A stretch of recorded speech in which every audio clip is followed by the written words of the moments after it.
तीनों सरकारों को आपने देख लिया है और जनता में ये सुनाई भी देता है। हम जहाँ जाते हैं वहाँ लोगों से पूछते भी हैं, लोग चाहते भी हैं कि बहन जी की सरकार वापस आए, क्योंकि इसी में ही सबकी भलाई है, सभी समाज की भलाई है। नमस्कार, मैं शरद संखवार, आप देख रहे हैं समता आवाज़ टीवी। इसमें मैं मौजूद हूँ बाराबंकी विधानसभा 269 जैदपुर। यहाँ से जो प्रत्याशी हैं श्रीमती उषा सिंह गौतम, जो कि बहुजन समाज पार्टी की प्रत्याशी हैं। आज इस समय उत्तर प्रदेश का जो विधानसभा चुनाव चल रहा है, काफ़ी हद तक मैं कह सकता हूँ कि अगर उत्तर प्रदेश सियासत के मामले में इस समय बहन जी की जो प्रक्रिया है, हर बूथ को जिताना है, बीएसपी को सत्ता में लाना है, तो इस समय हमारे बीच मौजूद हैं श्रीमती उषा सिंह गौतम जी। आइए उनसे जानते हैं।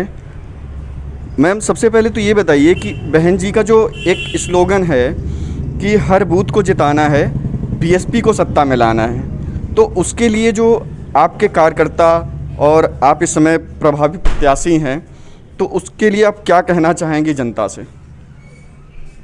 देखिए, हर बूथ को जिताना है, ये हमारी पार्टी का स्लोगन है, बहन जी का स्लोगन है कि हर बूथ को जिताना है। जब हर बूथ जीतेगा तभी विधानसभा जीतेगी और तभी प्रदेश के सारे विधायक सारी सीटें जीतेंगी। मैम, जिस तरह से कहा जा रहा है पुरानी पेंशन का जो मामला चल रहा है कि पुरानी पेंशन बहाल करो, बहन जी ने अभी जहाँ भी जितनी भी रैलियाँ की हैं पुरानी पेंशन का जो मुद्दा उठाया है, उसमें क्या कहना चाहेंगे आप अपने विधानसभा के लोगों से? हम ये कहना चाहेंगे कि पुरानी पेंशन जो बहाली की घोषणा की है बहन जी ने, तो 100% वो बहाल होगी, क्योंकि 60 साल तक कोई व्यक्ति किसी में कार्य करता है, किसी विभाग में किसी पद पे कार्य करता है, तो उसको रिटायरमेंट के बाद अपने जीवन चलाने के लिए पेंशन की आवश्यकता पड़ती है। मैम, अभी हाल ही में आपने देखा होगा कि कुछ लोग बोल रहे थे कि बहन जी कहीं ना कहीं दिखाई नहीं दे रही हैं, और जब उन्होंने रैली की तो बहन जी की रैली में इतनी ज़्यादा संख्या में लोग आए, लाखों की संख्या में लोग आए, और शासन प्रशासन ने कह दिया कि जो है अब जिला अध्यक्षों पर मुकदमा होगा। तो आप विपक्षियों के लिए क्या कहना चाहते हैं कि मतलब बहन जी दिख नहीं रही थी, उनके लिए क्या संदेश देना चाहते हैं आप? देखिए, बहन जी दिखती नहीं है, लेकिन जो उन्होंने काम किया है उसके आधार पे जनता उन पर भरोसा कर रही है, विश्वास कर रही है। इसलिए सारे समाज के लोग, क्योंकि हमारी पार्टी का जो नारा है सर्वजन हिताय सर्वजन सुखाय, उस आधार पे सभी लोग पार्टी से जुड़ रहे हैं। भले खुल के बोल नहीं रहे हैं, लेकिन उनकी इच्छा है कि बहन जी की सरकार पुनः वापस आए। उस पर भरोसा जिताते हुए जो भी रैलियां होती है उसमें भारी संख्या में सभी समाज के लोग एकजुट होते हैं। तो आप कह सकते हैं कि जो बहुजन समाज है, बहुजन समाज आपका साथ दे रहा है? बिल्कुल, बहुजन समाज ही नहीं, सारा समाज साथ दे रहा है, क्योंकि सुशासन की आवश्यकता सभी को पड़ती है। सुशासन ही नहीं, सारे समाज के लिए उन्होंने काम किया है, विकास कार्य किया है और रोजगार दिया है, सुरक्षा दिया है, सारी जो योजनाएं हूबहू लागू किया है, जो भी कहा है उन्होंने सब लागू किया है। उनकी कथनी और करनी में कोई अंतर नहीं होता है। मैम, आप महिला हैं और महिला के अगर दृष्टि से देखा जाए तो आपके विधानसभा 269 जैदपुर में आप महिलाओं की सुरक्षा के लिए सबसे पहला काम क्या करना चाहेंगे? सबसे पहले सुरक्षा कार्य ये करना चाहेंगे कि जो महिला थाने बहन जी के पीरियड में जो बनाई गई थी उसको सुचारू रूप से लागू नहीं किया गया है। वहाँ पे कोई अधिकारी नियुक्ति नहीं किए गए हैं, कोई बैठता नहीं है, उनकी सुनवाई नहीं होती है। इसलिए सबसे पहले महिलाओं की सुरक्षा के लिए थानों की व्यवस्था सुधारी जाएगी। मैम, जिस तरह से आप अगर यहाँ पर जैदपुर विधानसभा 269 में अगर विधायक के रूप में चुनी जाती हैं, तो आप सबसे पहला काम सर्व समाज के लिए क्या करना चाहेंगी? सबसे पहला काम देखिए, सर्व समाज के लिए सबसे पहला कार्य तो इस समय सबसे बड़ी प्रॉब्लम चल रही है जो किसानों के लिए है। वो सभी सर्व समाज के लोग किसान हैं। वो सबसे जो खेतों को आवारा पशुएं चर रहे हैं, पहले तो उनकी व्यवस्था हमारी पार्टी की सरकार करेगी। और सर्व समाज के लिए जो नियुक्तियां बहन जी निकालती हैं गरीबों के लिए ही क्या, सभी जो भी पढ़े लिखे युवक हैं उनके लिए जो रोज़गार निकाले जाते हैं, वो भर्ती होंगी। बैकलॉग भर्ती जो बहुत दिन से बंद पड़ी है उनको ओपन किया जाएगा। मैं बता दूं, हमारे बीच इस समय मौजूद थी श्रीमती उषा सिंह गौतम जी, जो कि विधानसभा 269 जैदपुर बाराबंकी की बहुजन समाज पार्टी के प्रत्याशी हैं। इनका साफ कहना है कि जो भी हमारे समाज में जितने भी नौकरी या कहीं जॉब कर रहे थे और उनकी पुरानी पेंशन की बहाली के लिए उन्होंने साफ साफ बोल दिया है कि जो बहन जी ने किया है वादा, उसको वादे को पूरे करेंगी। और सबसे पहला जो मैं काम करूंगी वो यहाँ की महिलाओं और यहाँ के जो गांव के लोग हैं जो किसानों से परेशान हैं। मैम, किसानों से जो परेशान हैं तो किसान जो परेशान हैं तो किसानों के लिए तो उन्होंने गौशाला खुलवा रखी है माननीय योगी आदित्यनाथ जी ने।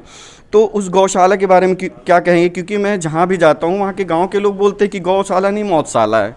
तो इससे आप क्या समझती हैं? देखिए, जो गौशालाएं खुली हुई हैं इस समय जो चल रही हैं उनमें व्यवस्था ही नहीं है, ना चारे की व्यवस्था है, ना वहाँ कर्मचारियों की व्यवस्था है। अगर गौशालाएं जो चल रही हैं उनको सही ढंग से चलाया जाएगा, उन पे कर्मचारी नियुक्त किए जाएंगे और उससे रोज़गार मिलेगा। और जो चारे की व्यवस्था है, जो अगर इन पे बजट जो दिया जाएगा उस बजट को पूरी तरह लागू किया जाएगा तो जो है ये बिल्कुल सत्य है कि गौशालाएं में जो गाय हैं उनकी मौतें नहीं होंगी।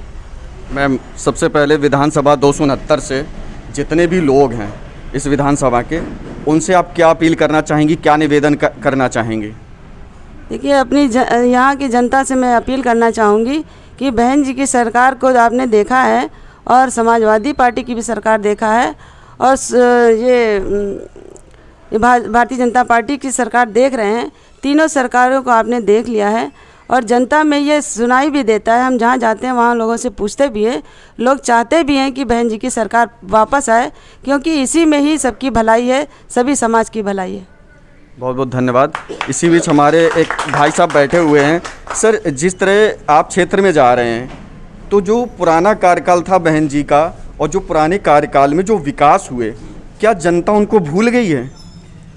बहुजन समाज पार्टी के नेतृत्व में बहन जी ने अंबेडकर गांव चयनित करके जो आरसीसी और खड़ंजे बनवाए थे, बिजली पानी की व्यवस्था कराई थी, वही आज टूटी फूटी ही व्यवस्था मिलती है। इसके अलावा कोई विकास का कार्य किसी गांव में हमने देखा नहीं आज तक। नहीं, तो योगी जी तो बोल रहे थे कि मैंने रोड और गड्ढा मुक्त कर दी है पूरी जो है रोडें, उसके बारे में क्या कहना चाहेंगे? रोड पे तो चलते हुए ये महसूस हो रहा है कि रोड में गड्ढा है या गड्ढे में रोड है। ये तो पता नहीं चलता है कि आदमी की बैकबोन भी हो सकती है। जो गाड़ियां हैं गड्ढे में चली जाती हैं, फिर निकलती हैं, टूट जाती हैं। कोई ड्राइवर कहता है हमारी कमानी टूट गई, कोई कहता है ये टूट गया।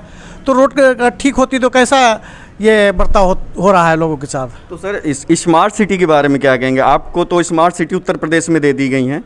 स्मार्ट सिटी के नाम पे तो लाखों करोड़ों को घोटाला हो रहा है। अब ये सरकार जाने के बाद जब घोटाले का पर्दाफाश होगा तब पता चलेगा कितना बड़ा घोटाला हुआ है।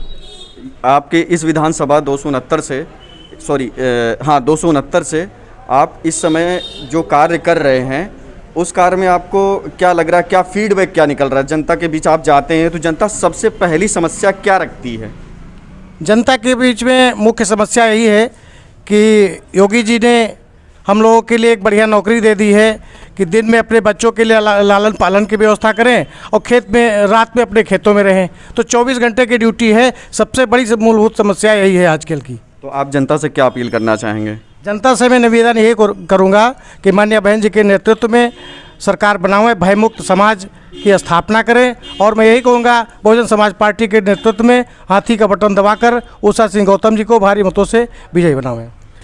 इनका यही कहना है कि जो इस समय सबसे पहली जो समस्याएं हैं वो हमारी समस्याएं ये हैं लोगों की विधानसभा 269 में कि हम जहां जाते हैं वहां पे सिर्फ जो किसान हैं वो हमसे यही बोलते हैं कि यहाँ पे जो समस्याएं हैं वो हैं जानवर की। जानवर रात दिन जो है खेत यानी कि उनकी फसल को चौपट कर रहे हैं और चौपट करने के बाद उनकी कोई भी ऐसी व्यवस्थाएं नहीं हो रही हैं। जो गौशाला बनवाई हुई हैं उनमें लोग जो गाय हैं, जो जानवर हैं, वो जो है भूखे मर रहे हैं क्योंकि उनको चारा नहीं मिल पा रहा है, उनको पानी नहीं मिल पा रहा है, उनकी देख रेख नहीं हो पा रही है। इसी बीच हमारे एक भाई साहब मौजूद है। सर, अपना नाम बताइए। अनिल कुमार गौतम नाम है, जिलाध्यक्ष बहुजन समाज पार्टी जनपद बाराबंकी। इसी बीच हमारे बीच में बैठे हुए हैं जिला अध्यक्ष जी। तो सर एक बात बताइए कि आप यहाँ पर इस समय विधानसभा 269 में हैं, तो आप गांव में जाते हैं, तो जो महिलाओं की समस्याएं हैं उनके बारे में आप क्या कहना चाहते हैं? महिलाएं परेशान हैं, समाज पूरा परेशान है, नौजवान, बेरोजगार, बच्चे, स्कूल विद्यालय की व्यवस्था, शिक्षा व्यवस्था सब चरमरा गई है। प्रदेश की बहुत खस्ता हालत है, लेकिन अब जनता बोलती नहीं है, उसका भी समय अब आ गया है। और 27 फरवरी को जब बाराबंकी की जनता वोट करेगी तो बहुजन समाज पार्टी की चुनाव निशान हाथी को वोट करेगी, क्योंकि माननीय बहन जी के शासनकाल को लोग अब याद कर रहे हैं कि माननीय बहन जी का शासनकाल बहुत बेस्ट था, बहुत बढ़िया था। और समाजवादी पार्टी की सरकार, भारतीय जनता पार्टी की सरकार सबने देखा, लेकिन जो विकास का कार्य वास्तव में हुआ ज़मीन पर वो माननीय बहन जी के शासनकाल में हुआ। आज जो गांव में अंदर आरसीसी रोडें, सड़कें, पेंशन, बच्चों के लिए पढ़ाई, विद्यालय का निर्माण, शिक्षा का जो स्तर बढ़ा वो माननीय बहन जी के शासनकाल में बढ़ा। और जो बैकवर्ड समाज के लोग हैं, सबसे ज़्यादा अगर एजुकेशन और नौकरी मिली तो बैकवर्ड समाज के लोगों को मिली, मुस्लिम समाज के लोगों को मिली, अपर कास्ट के और लोगों को जो दबे कुचले थे उनको मिली। तो इसमें सबको भरोसा है, माननीय बहन जी जो कहती है वो करती हैं। माननीय बहन जी पर पूरी जनता का भरोसा है और ज़्यादा से ज़्यादा वोट दे रहे हैं, अपने नातेदार रिश्तेदार से दिला रहे हैं। सर जिस तरह से इस समय सपा और रालोद का गठबंधन हुआ है, तो क्या बहुजन समाज पार्टी पर इसका कोई प्रभाव पड़ेगा? इस गठबंधन से बहुजन समाज पार्टी तो स्वयं वो लड़ रही है, लेकिन इनका जो गठबंधन हुआ है उस गठबंधन में इतना अंतर कलह अंदर है कि ये अपने संगठन को ही नहीं थाम पा रहे हैं, कि इनका संगठन अंदर से इतना एक दूसरे के ऊपर कटाक्ष कर रहा है कि और बीजेपी के अंदर भी ये प्रक्रिया बहुत तेज़ चल रही है। इसलिए बहुजन समाज पार्टी के साथ जो है पूरा समाज, पूरी विधानसभा, हर गांव, हर बूथ में जितना मतदाता है वो बहन जी से जुड़ रहा है और बहन जी के द्वारा जो आशीर्वाद प्राप्त प्रत्याशी हैं उनके साथ जुड़ रहा है, क्योंकि माननीय बहन जी पर सभी का भरोसा है। सर जिस तरह से कहा जा रहा है कि मुस्लिम वोटर जो है वो सपा का वोटर है और बहुजन समाज पार्टी ने काफ़ी मुस्लिम प्रत्याशी को उतारा है, तो क्या मुस्लिम समाज आपसे जुड़ रहा है? पूरी तरह से मुस्लिम समाज जुड़ रहा है। ये जो कहने वाले लोग हैं समाजवादी पार्टी और भारतीय जनता पार्टी के लोग हैं, और ये इसलिए कहते हैं कि मुस्लिम समाज बहुजन समाज पार्टी से दूर हो जाए, लेकिन माननीय बहन जी ने जो मुस्लिम समाज के लिए काम किया है वो ऐतिहासिक है। और ऐसा कार्य कोई नहीं कर सकता है कि थाने में थानेदार बने मुस्लिम समाज के, बड़े बड़े सर्वोच्च पदों पर माननीय बहन जी ने मुस्लिम समाज के बेटों को बैठा दिया, सम्मान देने का काम किया और अरबी फारसी यूनिवर्सिटी का निर्माण किया ताकि मुस्लिम समाज में जो शिक्षा का अभाव है, बच्चे जो है जाकर के विद्यालय में पढ़ें और हाई एजुकेशन लें और समाज का तरक्की करें और देश की तरक्की करें, इनकी भी स्थापना सम्मानजनक स्थिति में समाज में हो पाए। तो इसलिए जो है ये भारतीय जनता पार्टी और समाजवादी पार्टी के लोग इस तरह से अफवाह फैलाते हैं कि मुस्लिम समाज बहुजन समाज पार्टी के साथ नहीं जुड़ रहा है, जबकि बहुजन समाज के साथ मुस्लिम समाज पूरी तरह से जुड़ा है। सर अभी एक अमित शाह जी का वीडियो वायरल हुआ है जिनमें उन्होंने कहा है कि 12वीं पास के बाद जो इंटर में जाएगा, 12वीं पास के बाद जो इंटर में जाएगा उसको स्मार्टफोन, टैबलेट और मोबाइल दिया जाएगा। आप इससे क्या समझते हैं? अब ये माननीय अमित शाह जी, उनके यहाँ जैसी एजुकेशन होती हो हम नहीं जानते हैं, वो तो उनका मुद्दा है। हो सकता है 12वीं के बाद इंटर होता हो, हमारे यहाँ भारत देश में तो ऐसी व्यवस्था नहीं है। चलिए सर, उनके यहाँ जो कुछ हो अलग की बात है, हम उनके ऊपर कुछ नहीं कहना चाहते हैं। अच्छा ये बात है। तो मोदी जी ने बोला था अभी खुले मंच पे बोला था कि बेटी बचाओ बेटी पटाओ, उसके बारे में क्या कहेंगे आप? अब माननीय प्रधानमंत्री जी हैं, अब उन्होंने जो बोला है जनता ने सुना है, पेपर में निकला होगा। लेकिन अब उनके ऊपर हमें कुछ नहीं कहना है, मीडिया के लोगों ने खुद ही दिखाया होगा जो उन्होंने कहा है। चलिए बहुत बहुत धन्यवाद। ये जिलाध्यक्ष जो हैं बाराबंकी से हैं सुनील गौतम जी, जो कि उन्होंने साफ अनिल कुमार गौतम जी, ये बाराबंकी जिलाध्यक्ष जी हैं। और इस समय मैं बता दूं कि मैं खड़ा हूं विधानसभा 269 बाराबंकी में। ये श्रीमती उषा सिंह गौतम जी हैं जो कि इस समय बहुजन समाज पार्टी की प्रत्याशी हैं। आप समझ लीजिए कि जो आम नागरिक की समस्याएं हैं, उत्तर प्रदेश वो भारत की वो सियासत है जहां पर सभी लोग अपना जोर, अपना दांव पेंच लगाते हैं, क्योंकि इस सियासत से तय होता है कि दिल्ली की सीट कौन बैठेगा और दिल्ली की सीट पर किसका कब्जा होगा। मैं शरद संखवार, आप देखते रहिए समता आवाज़ टीवी। सब्सक्राइब करें आपके अपने चैनल समता आवाज़ टीवी को, बेल आइकन दबाना ना भूलें सबसे पहले हमारी वीडियो देखने के लिए।